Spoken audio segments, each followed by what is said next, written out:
Right, alright guys, a bit of a mishmash again today, a mid-September mishmash. Look around the plot, a few little things at home, and I've finally got blight at the leaf and ground plot. Oh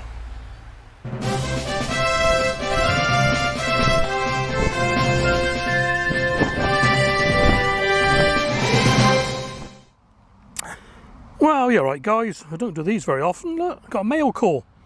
But it's something I bought, so nothing to get excited about. Super soil from Ireland. I've already opened it, so I can have a quick butcher's. And here we are. Super soil, the world's best fertilizer. Let's have a quick look at the back. I don't know if you can make that out, but I'm going to read it anyway. Each 100-gram tub contains 100 billion super soil microbes that work like magic, and a powerful growth booster that's equivalent to 2 tons of organic compost. All in here. Super soil is highly concentrated powder, dissolves easily in water. Simply add super soil to water and apply directly to your soil and plant roots using a crop sprayer, drench or a watering can. Recommended dilution is 1 to 1,000, so that's 1 gram to a litre. 100 grams of super soil can be diluted to a maximum of 100 litres, enough to cover 1 acre. You can apply it at a higher concentration, but dilutions below 1 to 100 are not recommended. Less is more. Can be applied any time of the year. After dilution, every single drop contains millions of powerful microbes that double every hour. Once they start working, they never stop. These magical microbes suck nitrogen out of the air and bring nutrients to the plants to create a rich, dark soil known as humus. Welcome to the future. Okay then, the 2 sides of a tomato. This is the rows to burn up the allotment at plot 26. I've taken a lot of it off. Got a whole carrier bag full of green tomatoes. So that's one side, and you'd think from the road, what a lovely tomato Steve's growing. Let's get that pea twig out.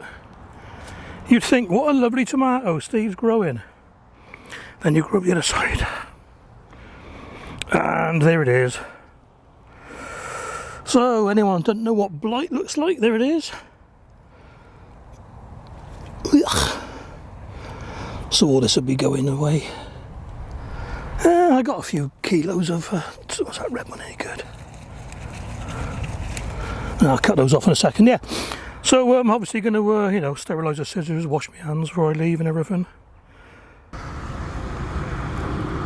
And that's what blight looks like on the tomatoes themselves. Blight doesn't thrive in the soil or compost, it needs living tissue. Now the thing is this classed as living tissue if you just leave that in the ground? I suspect it is, because it's got next year's seeds in it, so it's technically living. So anyway, they're going to be in the bin, and the green ones will be in the chutney. Not a bad lot of tomatoes. I'll weigh them when I get home. So at least we got some stuff for green tomato chutney now, guys. Oh, look at that lot. What I will do with these is monitor them closely, because we don't want things spreading. I mean, that's just a bit of bruising, but we don't want any disease spreading at all. Here's the tomatoes at home, just under 6 kilos from the 3 plants, not too bad. They've been sat out on and off for 2 days now, and apart from the few getting redder, there's been no sign of damage whatsoever. And as you will see in a future video, they did make it into a few dishes. Well, I wasn't planning on filming today. I've come up here just to get some brassicas in. I just thought I'd show you this volunteer potato I've come across. I've not brought my proper camera, so it's going to be a bit... No idea what variety it is, because I use, I just chuck all my old potato compost on the ground, like, So I just fertile around, get all these out, and I'll show you what there's there. There you are. All from one little tiny potato that I missed when I put the compost down. I'll tell you what, there's probably less scab on these than the ones in my buckets. A couple of green ones, but well, I'll be taking them home. There's a meal there for no cost whatsoever. A quick look at the tomato, and the red tomatoes on there are going to be picked very soon. Now I will say the actual size of the tomatoes, they're a lot smaller than the other Craigella. So this is Craigella on the tomato. We just whisk it around to the other Craigellas.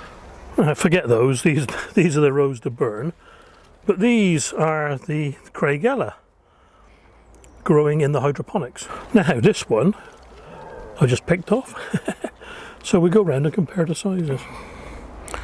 Oh yeah, they're quite a bit smaller on the tomato. Let's get one out of the sun. There we are.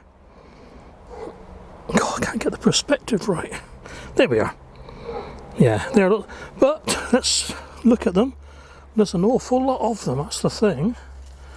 And the literature I read about tomatoes is you probably get the same weight, but smaller. I mean, some nice bunches still come in.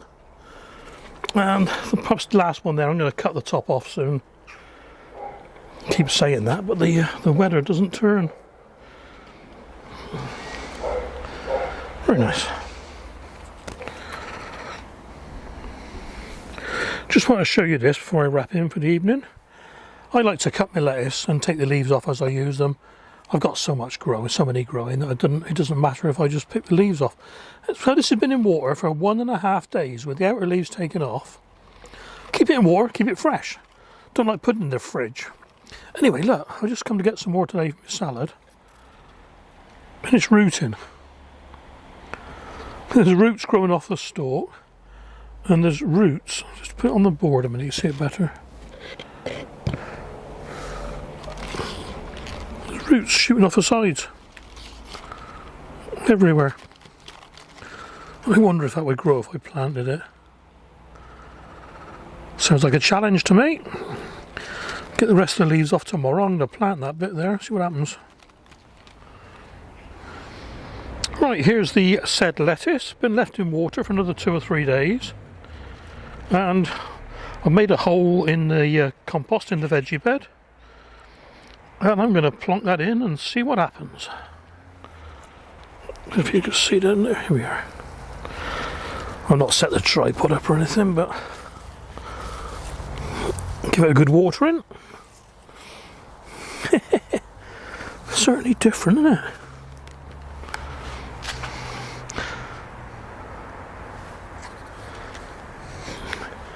Waste not, want not. I use the water it was lying in.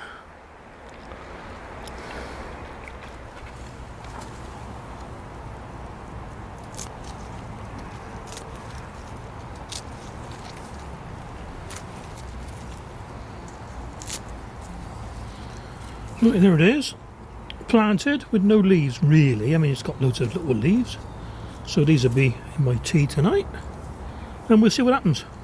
It should grow. It's no different than picking the leaves off the side, I expect. And there we are then, West End plot. And for the first time ever, the nets are off everything. Oh, chuffed to bits. Giant Mara, one of them. Quick look, got any quick look? Yeah. Cool, I'm chuffed a bit. Wool mat's doing well. Stroach is doing well.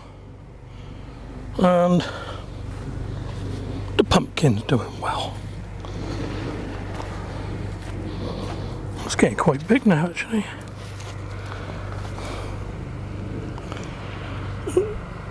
Yeah. Still finding potatoes in this bed where Erica's challenge was. I expect we'll have a few volunteers next year. Just clearing out this one. Get rid of bindweed, but I just picked the bindweed. I don't bother digging it out. It's not a big problem for me. And waiting for a few more Faraday beans to dry out. These have been so prolific. I mean, how many is it? 1, 2, 3, 4, 5, 6, 7, 8. About 12, 14 plants. And they were sown direct, and they did far better than the ones I grew in plugs. So I shall definitely be doing those again next year. I'm going to give the paths a bit of a strimming in a minute. I always do that last. Because if I lose my energy, I just don't bother. And cabbage tundra. I can put some pellets down in a minute, and then some stroach next time I come down. I forgot to bring it.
A few slugs in.